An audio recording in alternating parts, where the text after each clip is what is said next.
يقول قائل أنا أولى ويأبى الله والمؤمنون إلا أبا بكر رواہ البخاری۔ ہر قسم کی تعریف اللہ کی ذات کے لیے خاص ہے۔ ان گنت بے حد و بے حساب درود و سلام آقا نامدار جناب محمد الرسول اللہ صلی اللہ علیہ وسلم کی پیاری مقدس ذات پر حمد و ثنا اور درود و سلام کے بعد واجب الاحترام بھائیوں، بزرگوں، دوستوں، ساتھیوں، السلام علیکم ورحمۃ اللہ وبرکاتہ۔ آج آپ کے سامنے انتہائی ضروری موضوع کے اوپر گفت و شنید کرنا چاہتا ہوں۔ اصحاب مصطفیٰ صلی اللہ علیہ وسلم کی جماعت کے حقانیت اور محبوبیت کے اوپر دلائل اللہ کے قرآن میں موجود ہیں۔ اللہ کے قرآن جن کی عدالت، جن کے ایمان کو ہمارے لیے معیار قرار دیتا ہے۔ قرآن کہتا ہے کہ فَإِنْ آمَنُوا بِمِثْلِ مَا آمَنْتُمْ بِهِ فَقَدِ اهْتَدَوْا۔ نبی کے صحابہ کی جماعت جیسا ایمان لاؤ گے تب تمہارا ایمان قبول ہوگا، ورنہ کوئی تمہارا ایمان قبول نہیں ہوگا۔ احباب ذی وقار، جس جماعت کے ایمان کو ہمارے لیے معیار قرار دیا گیا، آج اس پوری جماعت کے ایمان کو سوائے چند ایک لوگوں کے، ان کے ایمان کو یا ان کو ایمان سے خارج کر دیا جاتا ہے۔ اللہ کے فضل و کرم سے جس طرح ہمیں پیغمبر کی جماعت کے ساتھ والہانہ پیار اور محبت ہے، اسی طرح خانوادہ مصطفیٰ کے ساتھ بھی ہمیں بے حد پیار، اور اس پیار کو ہم عقیدہ سمجھتے ہیں۔ محترم بھائیوں، جیسا کہ آپ کو یا آپ میں سے چند لوگوں کو یہ بات معلوم ہوگی، گزشتہ کچھ دنوں سے ملک پاکستان کے اندر حضرت صدیق اکبر رضی اللہ تعالیٰ عنہ کے ایمان کے اوپر انگلیاں کھڑی کی جا رہی ہیں۔ ہر سال جب سے آپ کی اس مسجد میں جمعہ پڑھانا شروع کیا، عرصہ 8 سال کے قریب ہونے والا ہے، تقریباً کوئی سال ایسا نہیں گزرتا جس میں پیارے پیغمبر کے خاندان کا تذکرہ نہ کیا جائے، آپ کے ازواج کا تذکرہ نہ کیا جائے، آپ کے اصحاب کا تذکرہ نہ کیا جائے۔ بحث یہ چل رہی ہے کہ تینوں خلفاء نے امیر المومنین حضرت علی بن ابی طالب کے خلافت کو چھین لیا تھا، لہٰذا تینوں خلفاء جو ہیں یہ غاصب ہیں، ظالم ہیں، العیاذ باللہ۔ ان تینوں نے حضرت علی المرتضیٰ کے حق کو چھینا ہے۔ دلیل دو، کوئی دلیل نہیں ہے۔ اس کے اوپر تاریخ ابن خلدون کے اندر امام ابن خلدون رحمۃ اللہ علیہ نے بڑی بہترین بات بیان فرمائی ہے۔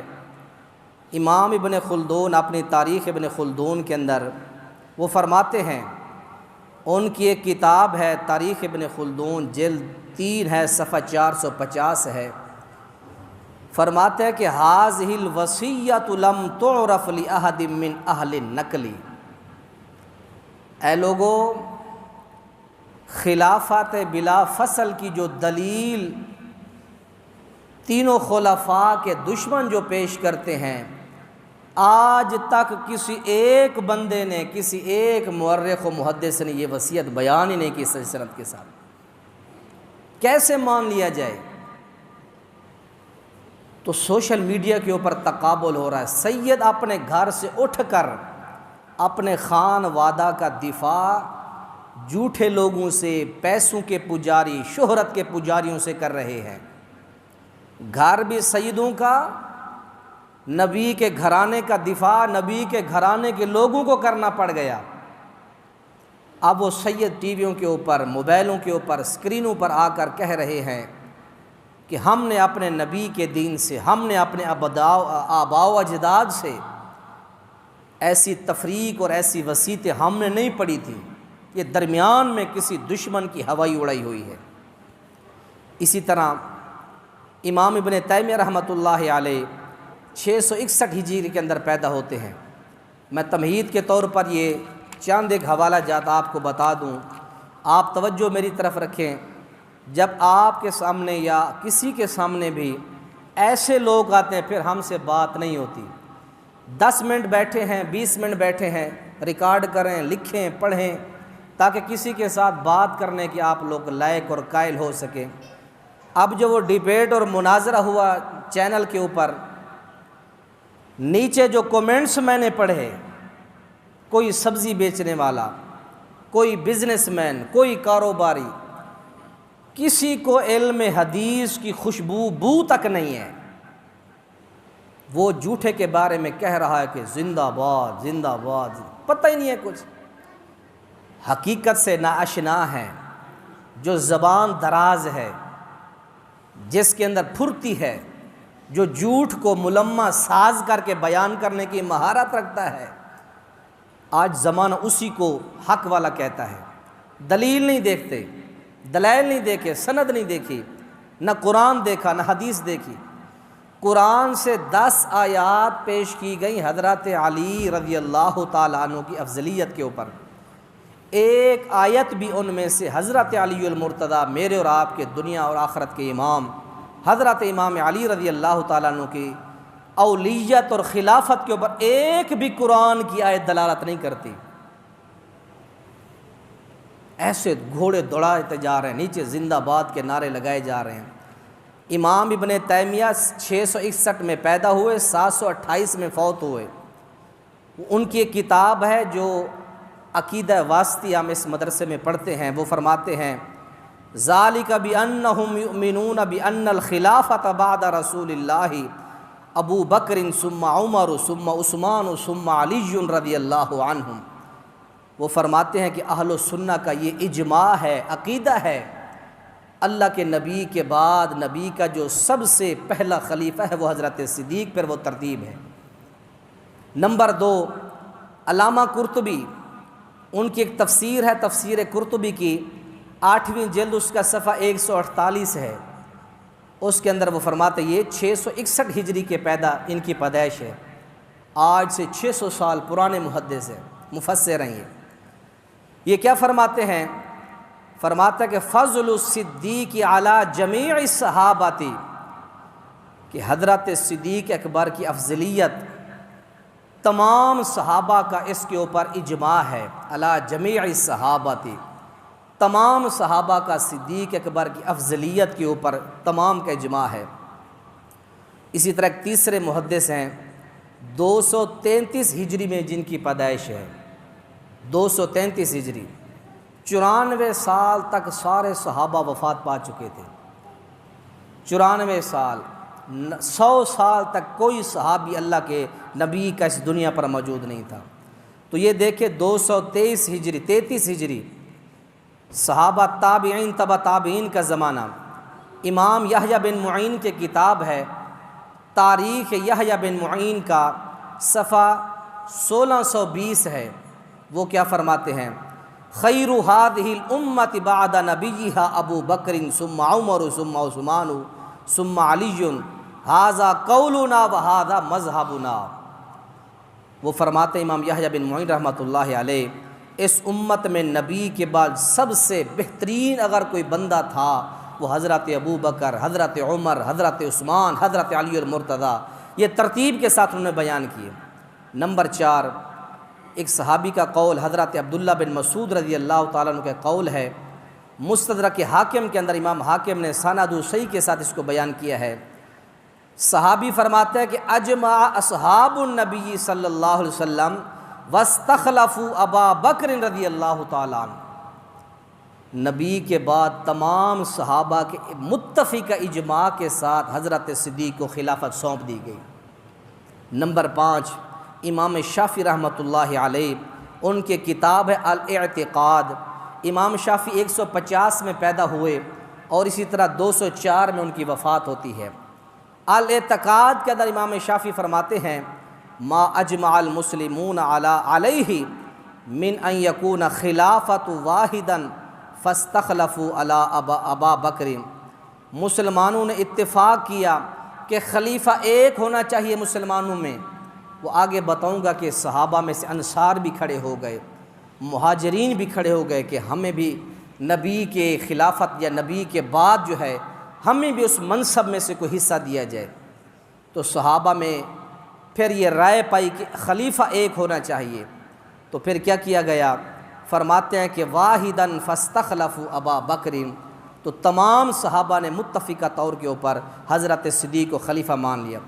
نمبر 6، حافظ ابو نعیم اصبہانی، آپ کی سیاہ ستہ کی جتنی 6 کتابیں ہیں، 6 کتابوں کے جتنے مصنفین ہیں تمام کے یہ استاد ہیں۔ یہ کس صدی میں پیدا ہوئے؟ 336 ہجری میں پیدا ہوئے، 430 میں یہ ان کی وفات ہے۔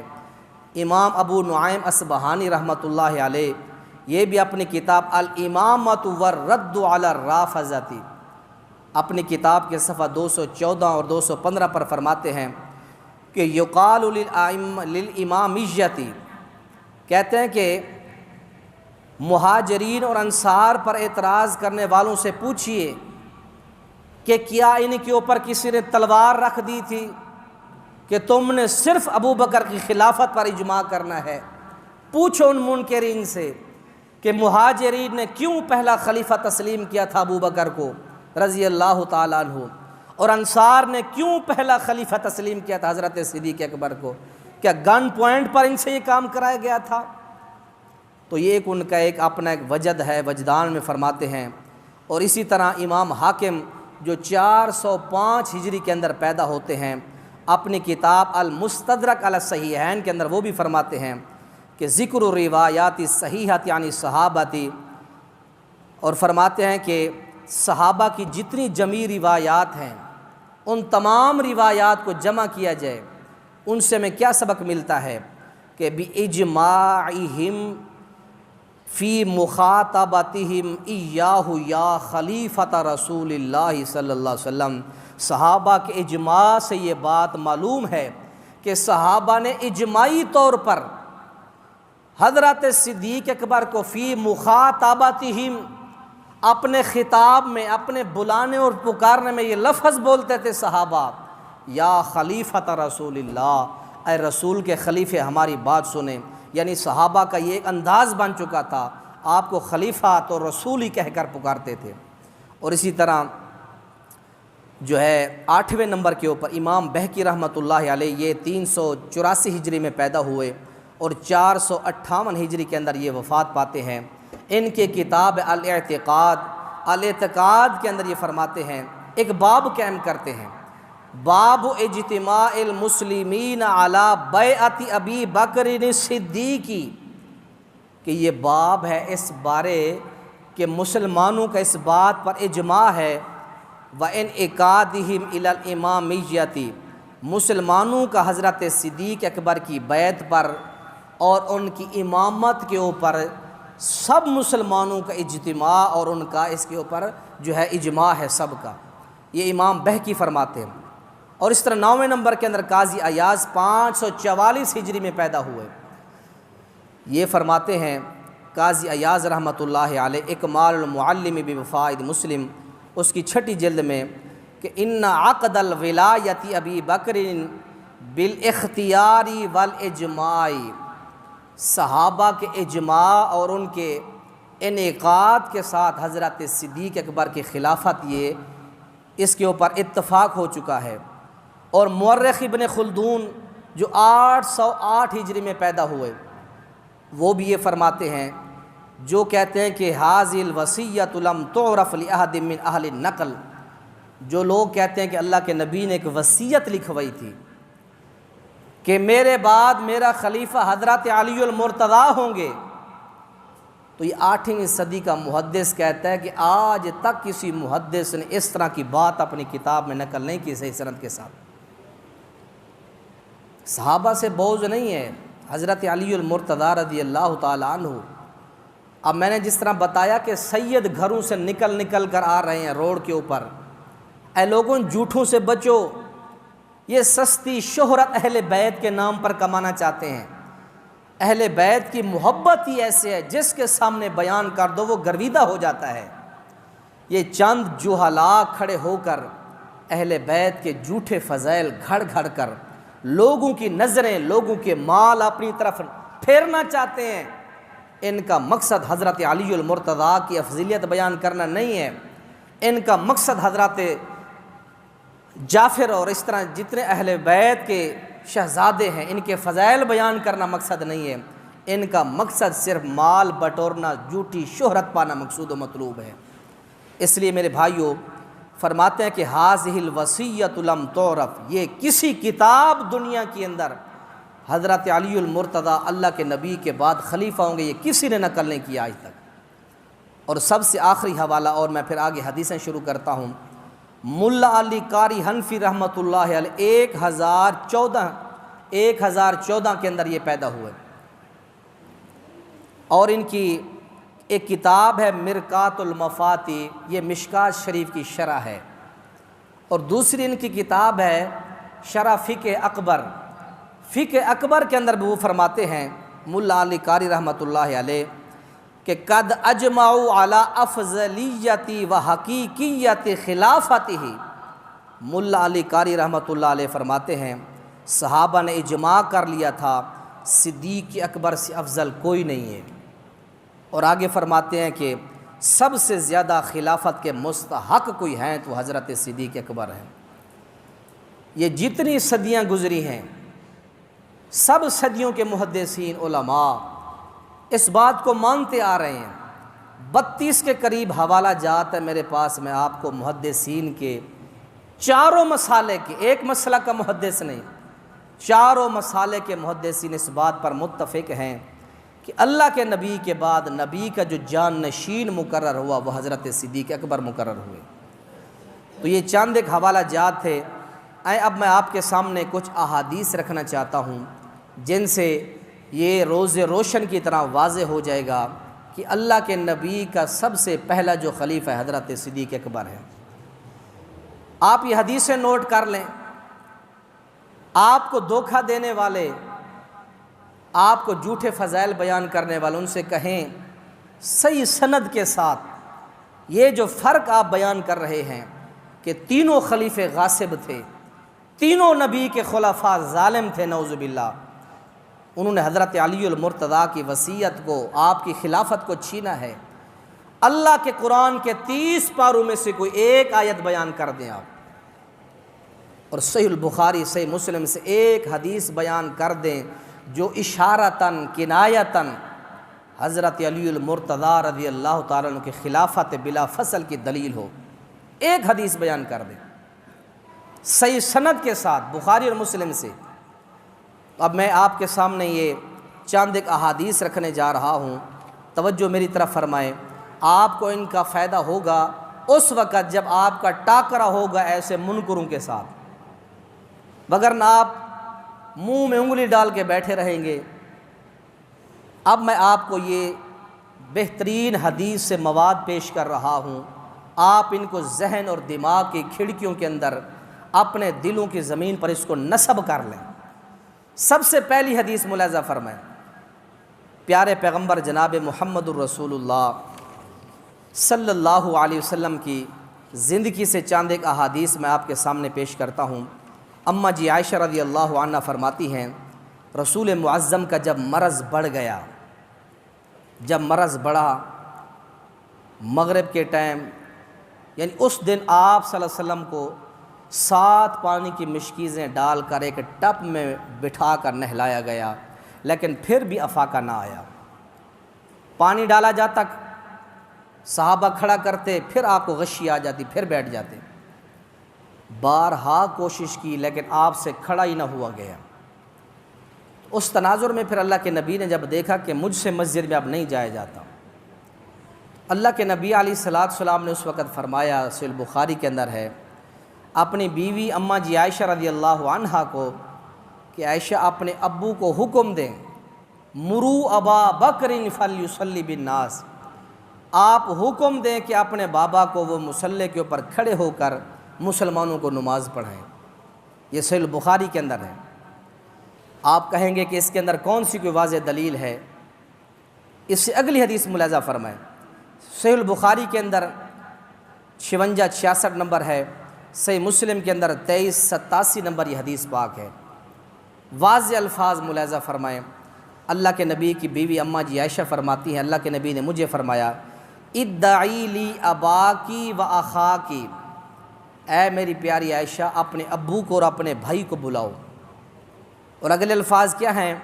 حتی اکتب کتابا، میں ایک نوٹ اور دستاویز لکھ کے دینا چاہتا ہوں، فإنی اخاف ان یتمنی متمنیا، میں خوف محسوس کرتا ہوں میرے بعد کوئی خلافت کی تمنا کرنے والا یہ تمنا نہ کر بیٹھے، وَيَقُولُ قَائِلٌ أَنَا أَوْلَىٰ، یہ کہہ بیٹھے کہ میں ہوں زیادہ اس کا حقدار، میں ہوں اولا، اس کا خلافت کا میں حق رکھتا ہوں۔ اور آگے فرمایا کہ وَيَأْبَى اللَّهُ وَالْمُؤْمِنُونَ إِلَّا أَبَا بَكْرٍ، اللہ کے رسول کے بعد رسول کے مصلی کے اوپر کوئی کھڑے، یہ اللہ بھی اس چیز کا انکار کرتا ہے، اللہ کے جتنے مومن ہیں وہ سب انکار کرتے ہیں، اللہ انکار کرتا ہے۔ یہ سب سے بڑی دلیل صحیح بخاری کے اندر ہے، صحیح مسلم شریف کے اندر بھی حدیث موجود ہے۔ اور تیسری حدیث ملاحظہ فرمائیں، صحیح بخاری کے اندر فضل ابی بکرین کے اندر یہ حدیث ہے، 3662 نمبر بخاری میں، مسلم کے اندر یہ 2384 نمبر حدیث ہے۔ حضرت عمرو بن عاص فرماتے ہیں کہ میں غزوہ ذات سلاسل سے جب واپس آیا، میں نے آپ سے پوچھا کہ یا رسول اللہ یہ بتائیں کہ آپ کو آپ کی ساری امت میں سے چہیتا اور پیارا کون لگتا ہے؟ آپ نے فرمایا عائشہ، تو مجھے میری عائشہ بڑی پیاری لگتی ہے۔ آپ نے فرمایا یا رسول اللہ من الرجال، مردوں میں سے بتائیں کون پیارا لگتا ہے؟ آپ نے فرمایا قال ابوہا، مجھے اس کا بابا حضرت صدیق سب سے پیارا لگتا ہے۔ یہ حدیث بخاری کے اندر بھی ہے، مسلم کے اندر بھی ہے۔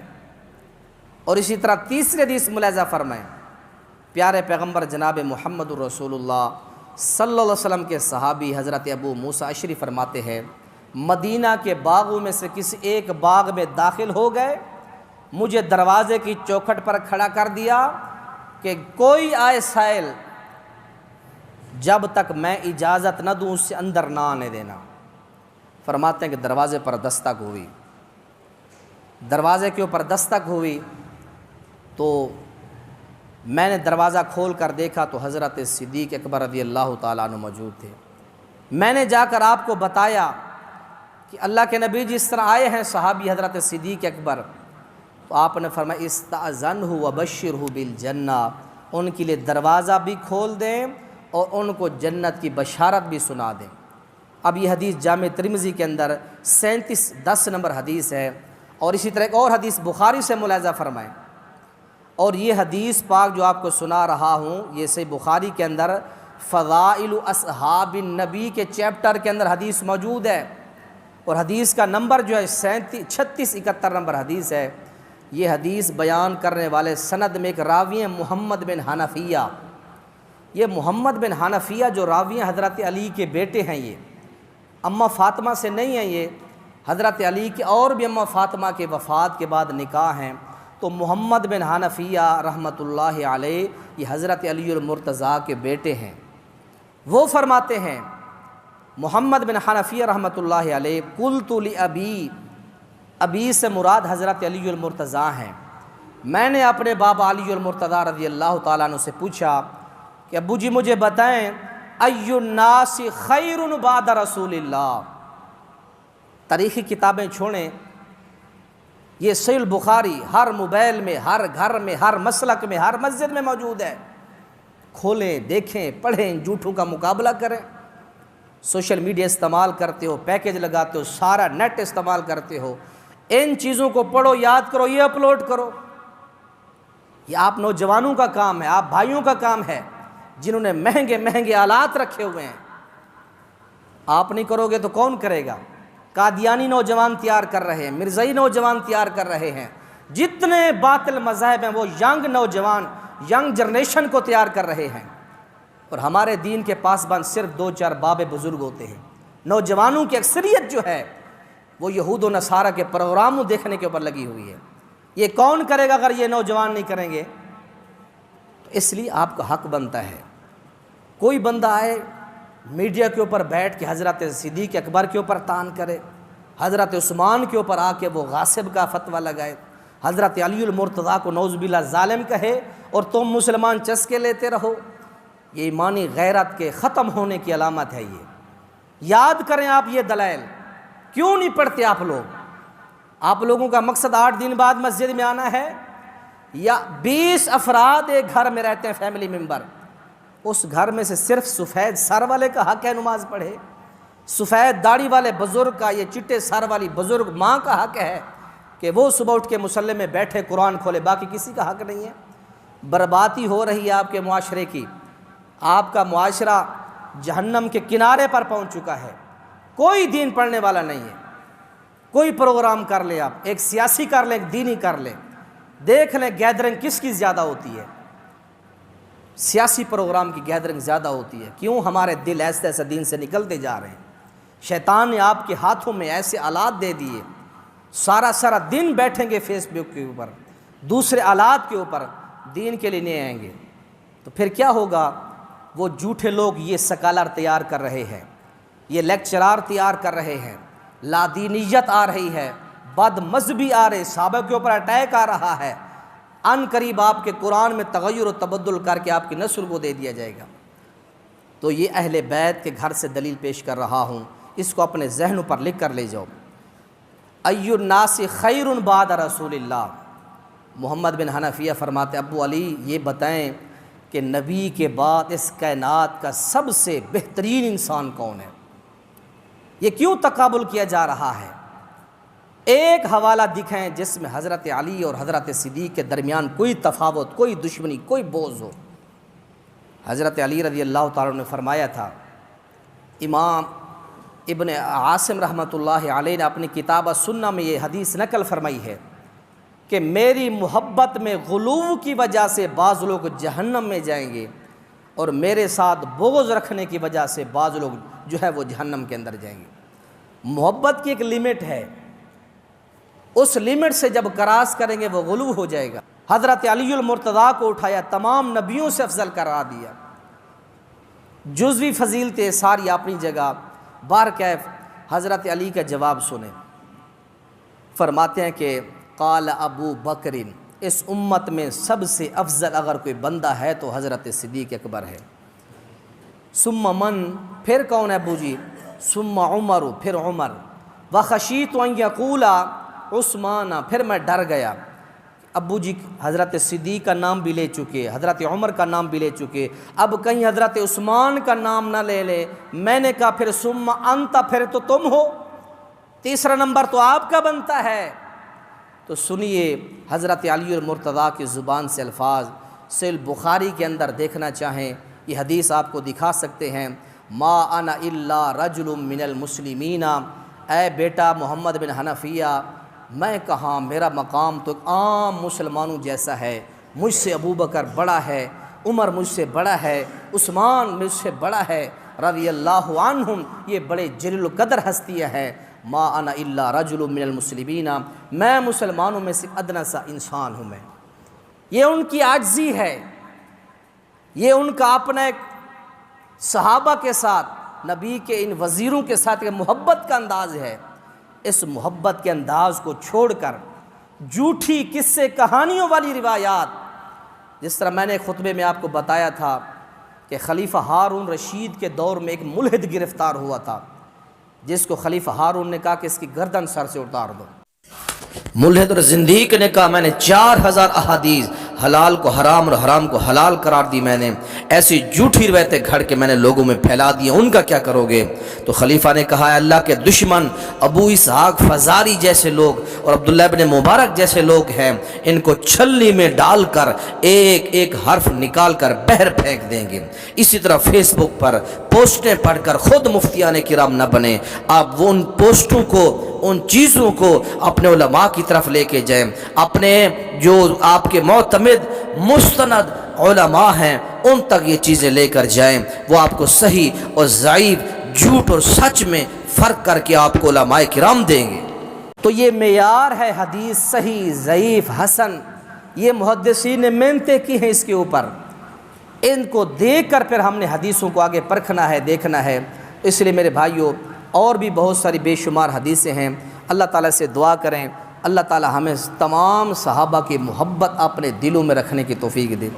میں اکثر اپنے کلپ جب ریکارڈ کرتا ہوں یا آپ کے سامنے برملا بھی کہہ دیتا ہوں کہ خان وعدہ مصطفیٰ کے بارے میں اگر ہمارے دلوں میں ہمارا کہ جمع کا لفظ ہو جاتا ہے، اپنی ذات کی گواہی دیتا ہوں اللہ کے رسول کے منبر کے اوپر کھڑا ہو کر، اگر ہمارے دلوں میں نبی کے ایک فرد اور ایک گھرانے کے فرد کے بارے میں ذرہ سے برابر بغض اور عناد اور کینہ ہو، یہ قبولیت کی گھڑی کا وقت ہے۔ یہ اللہ کا قرآن اٹھا کر باوضو ہو کر کہتا ہوں، اگر رئی کے دانے کے برابر نبی کے خاندان کے بارے میں میرے دل میں بغض ہو، نبی کے مصلی کے اوپر کھڑا ہو کر کہتا ہوں اللہ ہماری لاشوں کو قبر نصیب نہ کرنا، ہمارے لاشوں کو کیڑے پڑ جائیں، گندی ہو جائیں، پھٹ جائیں، تعفن زدہ ہو جائیں، اگر ہمارے دلوں میں، زبانوں میں، تقریروں میں، خطاب میں نبی کے گھرانے کے بارے کو بغض اور عداوت اور کوئی دشمنی موجود ہو، حقیقت کو بیان کریں۔ اللہ تعالیٰ سے دعا کرتا ہوں جس طرح کہا کہ اب سید گھروں سے نکل کر آتے ہیں،